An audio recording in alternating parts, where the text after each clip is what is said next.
Like the video, subscribe to the channel, and turn on those notifications. And once you're done, leave a comment down below and I just might end up responding. Well, this one's gonna be difficult to get through. While 2017 was the year of a roller coaster themed WrestleMania set, 2018 has been a non-stop roller coaster of massive emotional clusterfucks. Daniel Bryan comes out of retirement only to be outshone by Shawn Michaels coming out of retirement only to have that light taken away when we realized it was only for that Saudi dollar. Yet somehow all of that was trumped with the recent announcement about Roman Reigns' struggle with leukemia.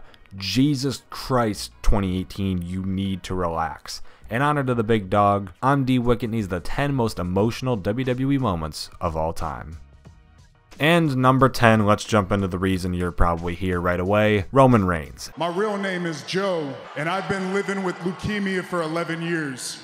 As aforementioned, the powerhouse of the Shield has unfortunately rekindled his 11-year-long rivalry with the disgusting cancer, and just last night had to relinquish his Universal Championship. It's a cruel realization that easily Roman's best and most heartfelt promo had such awful circumstances about it, but the impact of his words truly can't be undermined. Speaking from the heart as the man behind the character, Reigns managed to turn a bad into a good. While every single person in that arena was a deer caught in the horrorous headlights, he persevered as a dedicated worker who only sees this as another obstacle that he's going to overcome. It's unfortunate that it took cancer to get Roman the cheers that he clearly deserves, but no one can question just how big of a moment this really was. And then Dean Ambrose went ahead and turned heel and made everyone somehow lose their shit twice.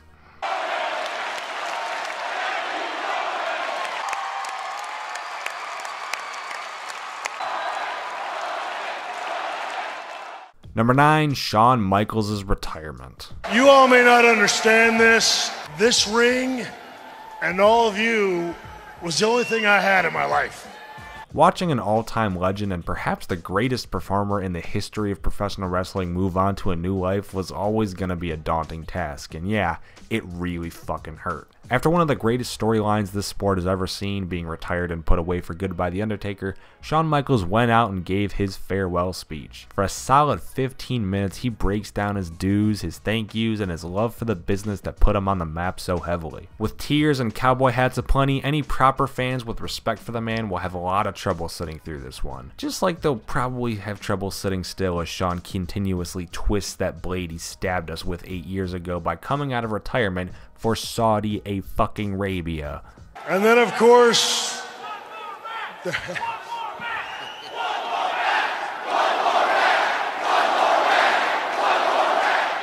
Number 8, JR announces Owen's death. When the blue blazer fell from the ceiling at Over the Edge 1999, mass confusion was sprawling throughout the entire arena. No one knew what was happening or exactly what to do with the situation at hand, but once the exact news came out and it was confirmed, someone had to be the unfortunate bearer of bad news, and that responsibility was handed off to play-by-play commentator Jim Ross, who proved that it doesn't matter if you have 15 minutes or 15 seconds, because you can evoke a painful amount of emotion from those listening.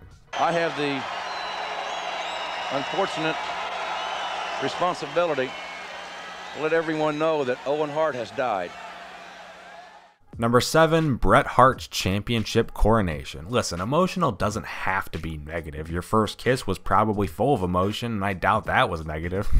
I'm only kidding, wrestling fans aren't kissing anybody. While the unfortunate events typically feel much greater in impact, there's much more value dwindling in the best that the past has to offer. And when it comes to the best, Bret Hart's the best there ever is, ever was, and ever will be at saying those three things in quick succession. WrestleMania 10 saw an incredible moment of Hart finally capturing the WWF Championship off of Yokozuna and finding his seat at the top of the WWF. He hit his head!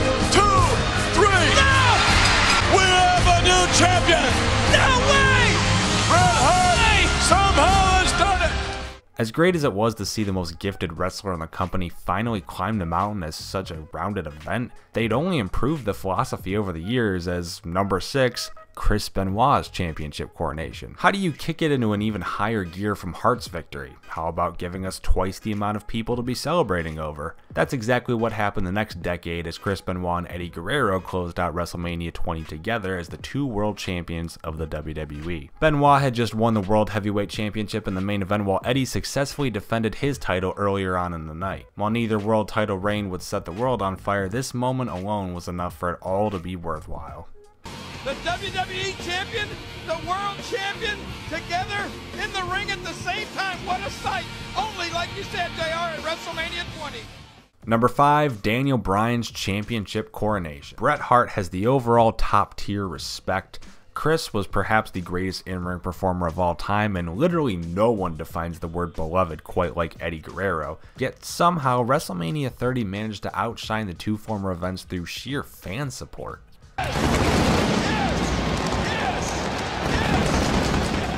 Like crazy fan support. It's really that simple. Everyone wanted to see the underdog finally win. Of course, the storyline where Daniel Bryan wasn't actually supposed to be in the main event and him winning was kind of an accident, it helped a lot, but sometimes all you need is just the right person in the right spot. You got opportunity! The Miracle King! The Miracle King! A miracle on Bourbon Street! Number 4, Ric Flairs SendOff. While Ric Flair's retirement was one of the most fantastic segments of television you're ever gonna find, we actually prefer the sendoff Shawn Michaels gave to the Nature Boy just before sending him off. To fight. Oh. Yes. Number 3, Edge's retirement. While HBK had the more legendary career, I would call the farewell speech of Edge far more tear-jerking. 8 years ago, I broke my neck. So fast forward, I've been losing feeling in my arms. Something about Edge is just so relatable and easy to get alongside with. While Shawn gave a farewell, Edge gave what felt like his half of a conversation with the audience. Through smiles and tears, good memories, and Vicky Guerrero jokes, Edge gave it his all. And I mean, come on, he had one hell of a career with the WWE, and it couldn't have ended better. The man retired as World Heavyweight Champion, he passed that title on to his best friend, and he got to give us this beautiful moment. What a class act. But the WWE wanted me to go get more tests. And thankfully I did, because the MRIs showed that that I have to retire. And thankfully they found out, because I'm not going to end up in a wheelchair now.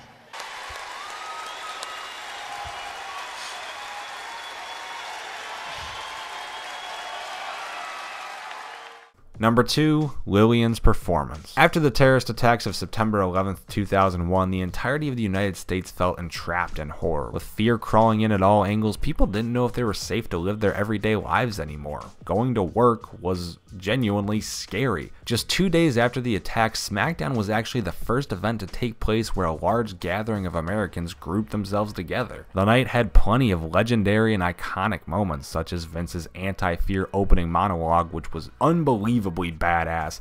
We will not live our lives in fear. And Stephanie McMahon comparing the terrorist attacks to the steroid scandal the McMahons went through, because of course she did. Only one can stand above the rest though, and it's Lillian Garcia's shiveringly powerful rendition of the Star-Spangled Banner. It was truly a performance to remember, and it helped calm the masses with a sense of refreshing unity that only a national anthem could do.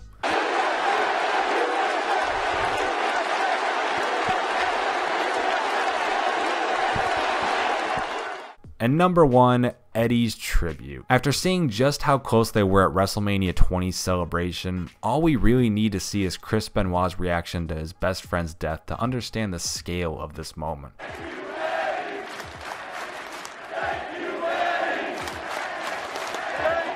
Everything's out there. It has all been said about Eddie before. It'll keep being said again. I truly have nothing that I can add to for this situation, but god damn, did the tribute to this absolute legend prove to be the ultimate act of WWE at their absolute most tear-jerking.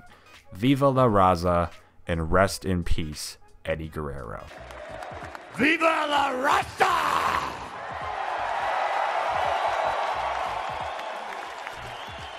And those are the 10 most emotional WWE moments of all time. Jesus Christ. What did you think? Let us know in the comments down below after you liked the video. Subscribe to the channel and click on those notifications.